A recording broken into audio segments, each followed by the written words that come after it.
یا ایھا النبی، اے نبی صلی اللہ علیہ وسلم، اذا جاءک المؤمنات یبایعنک، جب آپ کے پاس آئیں مومن خواتین آپ سے بیعت کرتی ہوئی، الا لا یشرکن باللہ شیئا، پہلی شرط یہ ہے کہ وہ عہد کریں کہ وہ اللہ کے ساتھ کسی شے کو شریک نہیں کریں گی، ولا یسرقنا، دوسری یہ کہ چوری نہیں کریں گی، ولا یزنینا، کوئی بدکاری نہیں کریں گی، ولا یقتلن اولادہن، اپنی اولاد کو قتل نہیں کریں گی، ولا یاتین ببہتان یفترینہ بین ایدیہن وارجلہن،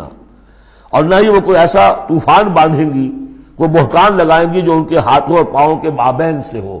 سیکسول سکینڈلز، کوئی عورت جو تہمت لگا دے کسی کے اوپر اس نے میری آبرو ریزی کی ہے یا اس نے کسی اور اعتبار سے، تو یہ چیزیں بھی نہیں، اور یہ ہوتا رہا ہے، انبیاء تک کے ساتھ ہوا ہے۔ ولا یعصینک فی معروف، اور آخری بات یہ اس بیعت کے اندر کہ جو بھی آپ بھلی بات ان سے کہیں گے اس کے اندر آپ کی نافرمانی نہیں کریں گے۔ یہ ہے آرٹیکلز آف بیع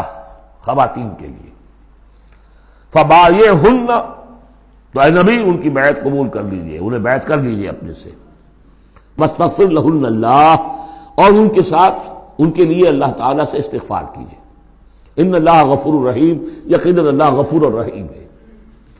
اب یہاں نوٹ کر لیجئے کہ جو بیعت مردوں سے لی گئی، بیعت عقبہ ثانیہ، بیعت عقبہ اولیٰ جو تھی وہ تقریباً یہی تھی، اسی لیے اس کو بیعت النساء بھی کہتے ہیں، پہلی بیعت۔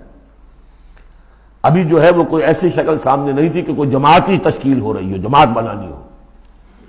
اور ہمارے ہاں جو بھی صوفیاء ہیں جو بیعت لیتے ہیں وہ بھی تقریباً اسی کو دلیل بناتے ہیں، بیعت عقبہ اولیٰ اور بیعت النساء، وہ اسی بات کا عہد لیتے ہیں، شرک نہیں کروں گا، یہ نہیں کروں گا، چوری نہیں کروں گا، نیکی کے کام کروں گا، وغیرہ وغیرہ۔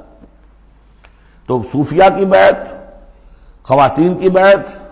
اور بیعت عقبہ اولیٰ تقریباً یہ ہے۔ لیکن وہ بیعت جس سے کہ جماعتی زندگی وجود میں آئی وہ بیعت عقبہ ثانیہ ہے۔ حضرت عبادہ ابن صامت رضی اللہ تعالیٰ عنہ سے اس کی پورا اس کا ٹیکسٹ جو ہے وہ موجود ہے، متفق علیہ حدیث ہے، جس کو بخاری میں بھی ہے، مسلم میں بھی ہے۔ بایعنا رسول اللہ صلی اللہ علیہ وسلم، وہ فرماتے ہم نے بیعت کی تھی اللہ کے رسول سے صلی اللہ علیہ وسلم، علی السمع والطاعۃ، آپ کا ہر حکم سنیں گے، اطاعت کریں گے، فی العسر، تنگی اور مشکل میں بھی، والیسر،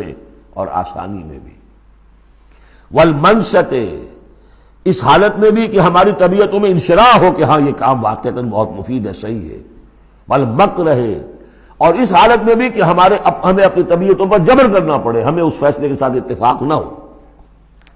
وعلی اثرۃ علینا، اور اس کے باوجود کہ دوسروں کو ہم پر ترجیح دے دی جائے۔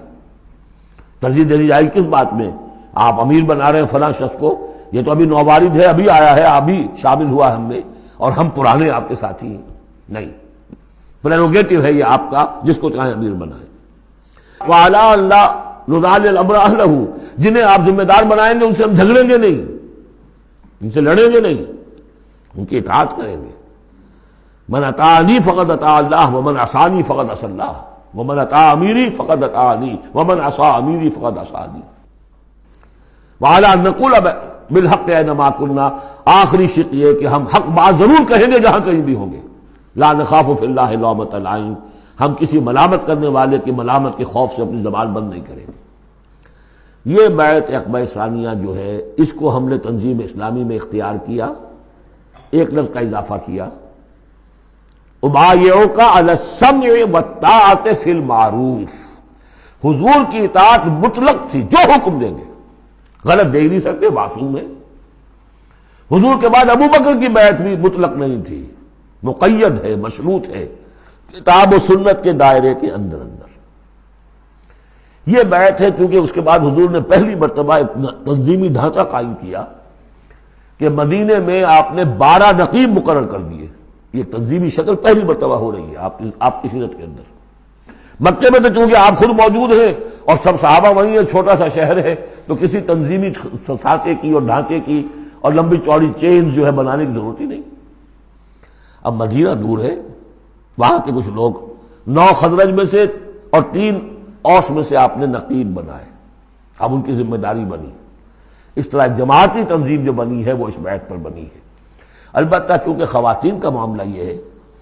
کہ جماعتی جدوجہد جو آگے چلنی ہے اس میں جہاد اور قتال کے جو مراحل آنے ہیں اس میں خواتین کا حصہ بالواسطہ ہے، بلا واسطہ نہیں ہے، ڈائریکٹ نہیں ہے۔ وہ بیعت ان سے نہیں لی گئی، بلکہ یہی بیعت لی گئی ہے کہ اس کے اندر یہ افعال ہیں، یہ نہیں کریں گے، اور یہ کہ ہاں جو امیر ہیں حضور صلی اللہ علیہ وسلم جو بھی حکم دیں گے، جو بھلائی کا حکم ہوگا اس میں ان کی نافرمانی نہیں کریں گے۔ اس کو ہم نے تنظیم میں خواتین کی بیعت کے لیے بعین ہی یہی الفاظ اختیار کیے، اور واقعہ یہ کہ اس کا بہت ایک اہم پہلو یہ ہے کہ چاہے خواتین کو وہ دوسرے کام نہیں کرنے جو مردوں والے ہیں، جنگ میں جانا ہے یا کوئی اور مسئلہ ہے، لیکن ایک سینس آف بلانگنگ ہو جاتی ہے کہ ایک گروہ کے ساتھ ہونا، کونوا مع الصادقین، کوئی ہے جس کے ساتھ آپ نے اپنے آپ کو آئیڈینٹیفائی کیا، جماعتی زندگی ہے اور اس کے تحت ایک کام ہو رہا ہے، اس کی برکتیں جو ہیں، جو آپ نے فرمایا گیا، جو حضور نے فرمایا، یہ حضرت عمر کا قول ہے، اثر ہے، لا اسلام الا بالجماعہ ولا جماعہ الا بالامارہ ولا امارہ الا بالسماع ولا سماع الا بالطاعہ۔ کوئی اسلام نہیں ہے بغیر جماعت کے، کوئی جماعت نہیں بغیر عمارت کے، کوئی عمارت نہیں بغیر جب حکم سننے کے، اور سننے کا کوئی فائدہ نہیں ہے تک مانا نہ جائے۔ حضور نے فرمایا علیکم بالجماعہ، ید اللہ علی الجماعہ، تم پر لازم ہے کہ جماعت کی شکل میں رہو، اور اللہ کی مدد اور تائید جماعت کے ساتھ ہوتی ہے۔ اور اس جماعت سازی کے لیے جو مسنون اور منصوص اور معصور بنیاد ہے وہ ہے بیعت، جس کو ہم نے چھوڑ دیا۔ دوسرے طریقے جو ہیں جماعت سازی کے، دستور ہو، دستور کے مطابق پھر قوانین ہو، بائی لاز، یہ بھی حرام نہیں ہے، یہ بھی مباح ہے، لیکن مباح ہونا اور بات ہے، اور منصوص ہونا، مسنون ہونا، معصور ہونا یہ بالکل اور بات ہے، زمین و آسمان کا فرق ہے۔ بہرحال ہم نے تنظیم اسلامی میں اس بیعت ہی کے نظام کو اختیار کیا۔ اللہ کا شکر ہے کہ جو ایک انسٹیٹیوشن اسلام کا بالکل ختم ہو گیا تھا، ڈیڈ، متروک، ہم نے اسے زندہ کیا ہے۔ آخری آیت ہے، یا ایھا الذین آمنوا لا تتولوا قوما غضب اللہ علیہم، اہل ایمان ان لوگوں کے ساتھ دوستی نہ کرو جن پر اللہ کا غضب ہے۔ جہاں سے یہ صورت شروع ہوئی تھی، اختتام پر پھر وہی بات آ گئی۔ قد یئسوا من الآخرہ، یہ آخرت سے مایوس ہو چکے ہیں، کما یئس الکفار من اصحاب القبور، جیسے کہ کفار مایوس ہو چکے ہیں اصحاب قبور میں سے۔ اس کے دو معنی دیے گئے ہیں، جیسے کفار جو قبر میں ہیں ان پر تو حقیقت واضح ہو چکی ہے نا،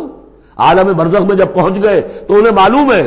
اب حقائق منکشف ہو گئے، جیسے وہ مایوس ہو گئے ہیں کہ ان کے لیے اب کوئی راستہ نہیں، اللہ کے عذاب سے بچنے کی کوئی شکل نہیں۔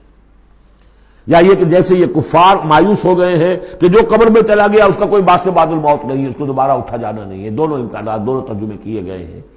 تو تم ان لوگوں کی طرح نہ ہو جاؤ جو مایوس ہو چکے ہیں، یہ لوگ اللہ کی رحمت سے، یہ لوگ جو ہیں، یہ جو یہودی ہیں، اور ان کے ساتھ تمہاری دوستی نہیں ہے۔ صدق اللہ العظیم۔